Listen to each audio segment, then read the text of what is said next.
Merci à Sarah Cissé pour toutes ces informations. Mesdames, Messieurs, nous avons le plaisir de recevoir ce soir le professeur Meissa Babou. Bonsoir, professeur. Bonsoir, Der. Vous êtes économiste à l'université Cheikh Anta Diop de Dakar. L'actualité, ce sont les 2 rapports d'exécution budgétaire publiés. Alors déjà, pouvez-vous nous faire très rapidement l'économie de ces 2 rapports, on va dire. Merci pour l'invitation. En fait, si on prend le premier rapport, ce qu'il faut peut-être noter, c'est le déficit que l'année budgétaire 2024 a enregistré d'environ 1600 milliards. Vous savez qu'à chaque fois, ça se reporte sur notre endettement. Mais concernant le deuxième rapport, qui est un rapport du premier trimestre, il faut peut-être relever d'un côté les recettes. Et sur ces recettes-là, il est marqué qu'il y a une évolution positive de 91 milliards. Mais attention, si on fait le parallélisme avec l'année 2024 au premier semestre, c'est peut-être moins que ce qu'on on avait de bien meilleurs résultats. Par contre, il faut peut-être saluer maintenant un petit dynamisme, même si on sent qu'il y a quelque part un resserrement. Alors, de l'autre côté, maintenant, vous avez les dépenses. Et c'est là où vraiment on a une série de dépenses dont beaucoup sont quand même de l'ancien régime. Parce que si vous prenez... et c'est souvent des dépenses incompressibles, comme le salaire. Et si on regarde la masse salariale, on se rend compte qu'en janvier 2024, 2 mois avant les élections, l'ancien régime avait recruté 5421 personnes. Ce qui fait que c'est une surcharge budgétaire. Et si on prend aussi une deuxième...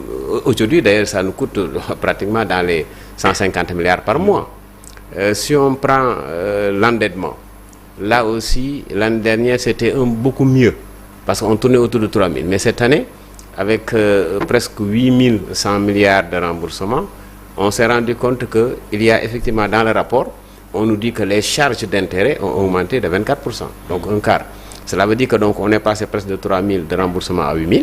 Et forcément, si vous prenez l'ensemble du service de la dette, effectivement, donc il y a des charges d'intérêt. Mais là aussi, c'est en fait les conséquences de ce que nous vivons au niveau du trésor public.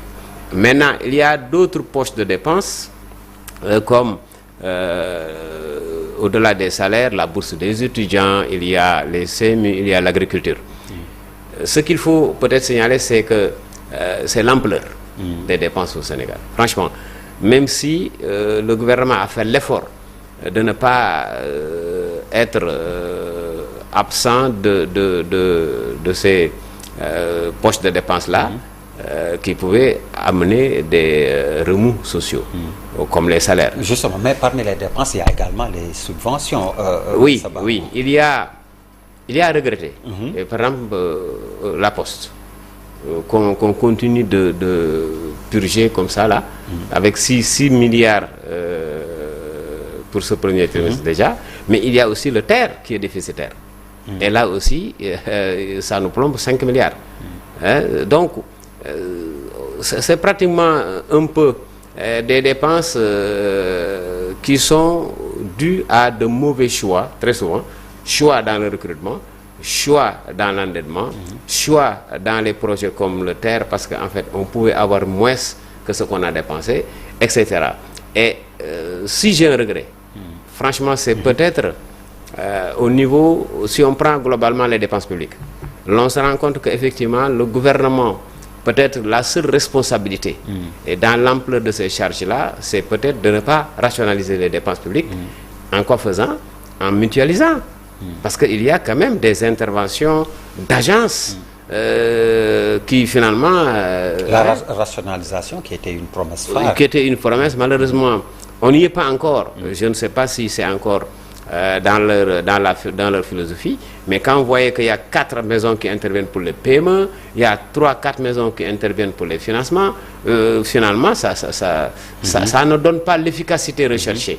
Et c'est peut-être là où je dis, le gouvernement doit faire l'effort quand même de faire une réorganisation au niveau étatique. C'est de A à Z. Il faut revoir même à l'intérieur des ministères.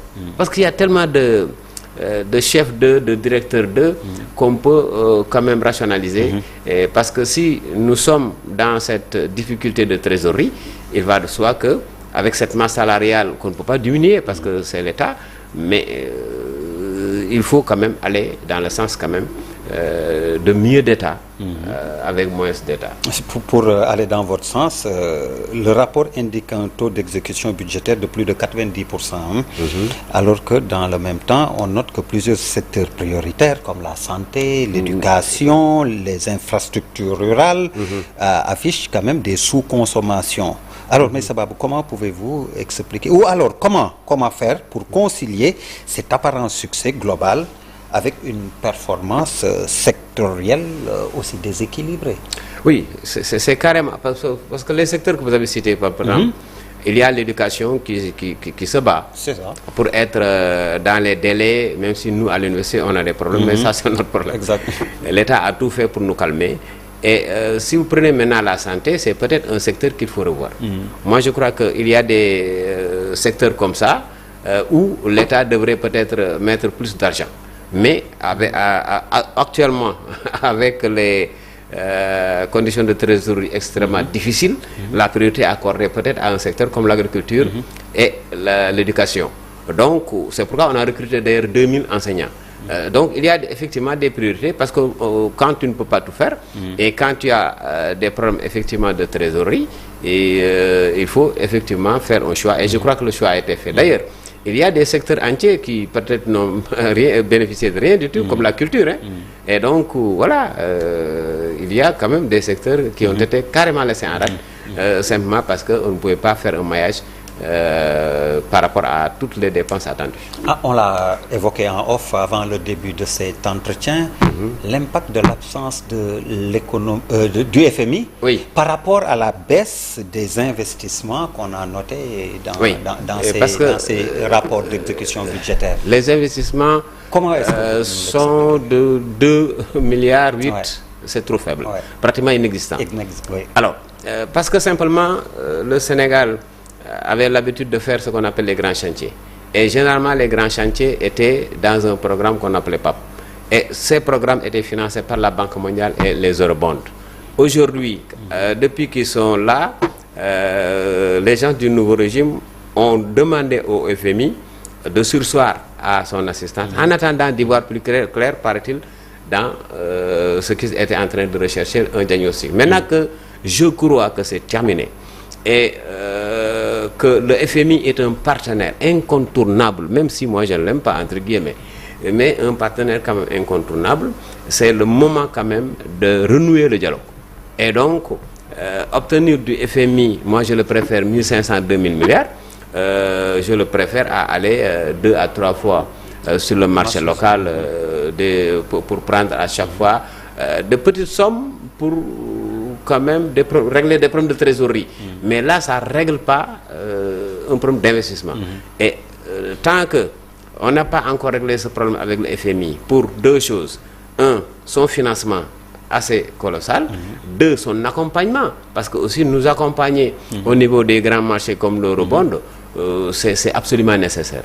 Et je crois que c'est là où, effectivement, le projet pourra démarrer ces projets qui, je crois, sont insérés dans un PAP 3 qui, malheureusement, aussi n'a pas encore démarré.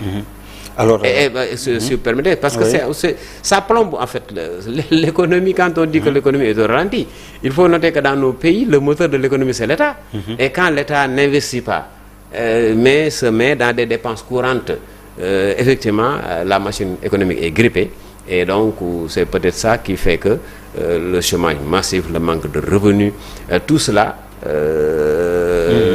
devient pour les Sénégalais quand même insupportable. Il y a également les fonds de concours et l'opacité qui ont été notés, sur les recettes exceptionnelles. Là également, le rapport fait apparaître une hausse des fonds de concours et recettes exceptionnelles sans trop de détails. Là également pour la transparence, est-ce que c'est ce qu'il y a de... Oui, peut-être que ça nécessitait quand même effectivement... Pour plus de transparence budgétaire. Oui, parce que j'ai vu une rubrique par exemple comme les dons, on a dit simplement globalement, on cite peut-être 2 à 3 organes, mais effectivement je n'ai pas pu comprendre le fond de ces chapitres-là que peut-être le législateur devra davantage expliquer. Maïssa Babou, merci. C'est moi. Merci également à vous, mesdames, messieurs, de nous avoir reçus chez vous. Excellente suite de programmes sur la TFM, la télévision Futur Média. Merci, bonsoir.